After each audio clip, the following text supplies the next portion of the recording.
It was all going so well. What a beautiful accent. I would have been president 20 years ago if I had that accent. Thank you. Handshakes and trade deals, or at least the hope of one. Sir Keir Starmer's meeting with President Trump was judged, even by many critics, a success. But within hours of his plane touching down from Washington this morning, Ms. Dodds?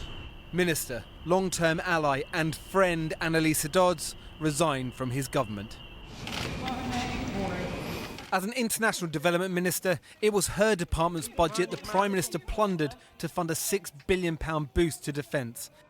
In her letter to the Prime Minister, Anneliese Dodds says, given the depth of the cut, the effect will be far greater than presented. That it will lead to a UK pullout from numerous African, Caribbean and Western Balkan nations at a time when Russia has been aggressively increasing its global presence, and to a reduced voice of the UK in the G7, G20 and in climate negotiations. She says that ultimately these cuts will remove food and healthcare from desperate people, deeply harming the UK's reputation.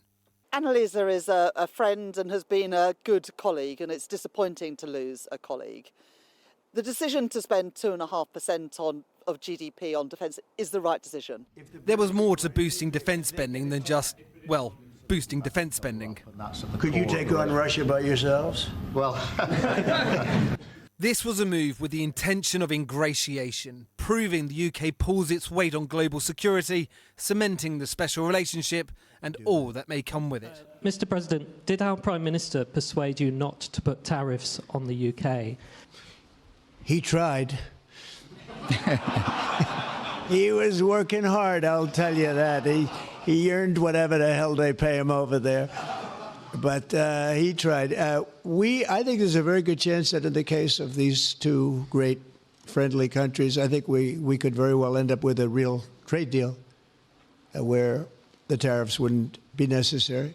I think the UK would like a deal that is much narrower and focused on a few specific issues where there is mutual benefit to the UK and the US, or if it is giving the US something unilaterally, it's something that comes at low political cost. However, I think that when Donald Trump talks about a free trade agreement, he could mean everything. There are many UK industries desperate to sell more to the US. do you want to try some 80%? Come on. I'm not. Right. Okay. Just dip your finger in there.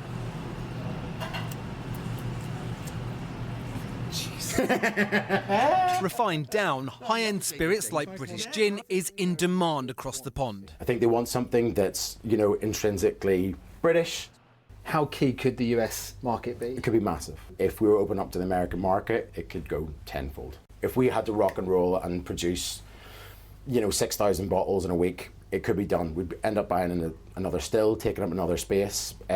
We'd employ, 2, 3 extra people, and would have those stills just rocking and bottling just constantly. And okay, so there's extra jobs in the trade deal. Absolutely.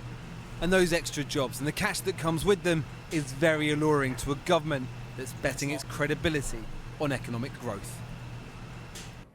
So how big a blow is this resignation for the Prime Minister? Let's talk to the right-hand podcaster, Alistair Campbell, who, of course, was Tony Blair's spokesperson and Director of Communications once upon a time. Alistair, it's good to have you on the programme. The Anneliese Dodds thing, is difficult for the Prime Minister, but surely what is much more difficult is that full-throated row that just took place in the Oval Office, which makes him, the kind of designated survivor of diplomacy who needs to walk the tightrope. Well, I think that does mean now present a new challenge to Keir Starmer and other European leaders that at the weekend when Keir Starmer hosts this meeting in London and Zelensky is going to be there, that Europe stands up.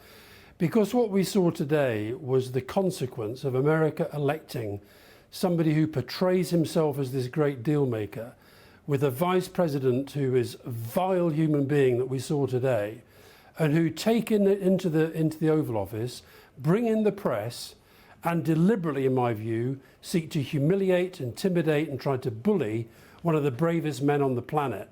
I found the whole thing utterly disgusting. And I know that in diplomacy, leaders have to, be nice to each other and so forth. But I think Europe has to understand, as Friedrich Merz said recently, America is not a reliable ally.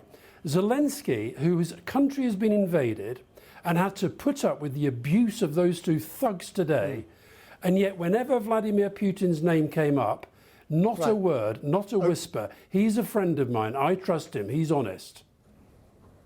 Okay, but that thug, or one of those thugs, as you call them, has just been invited to Windsor Castle by the King. You know, we saw that whole scene yesterday. What does Starmer do now with this sort of relationship? Puts him in a very uncomfortable position, surely. Well, it does, but I think that we've seen this coming. And the fact is that the one person who will be laughing his head off tonight is Vladimir Putin.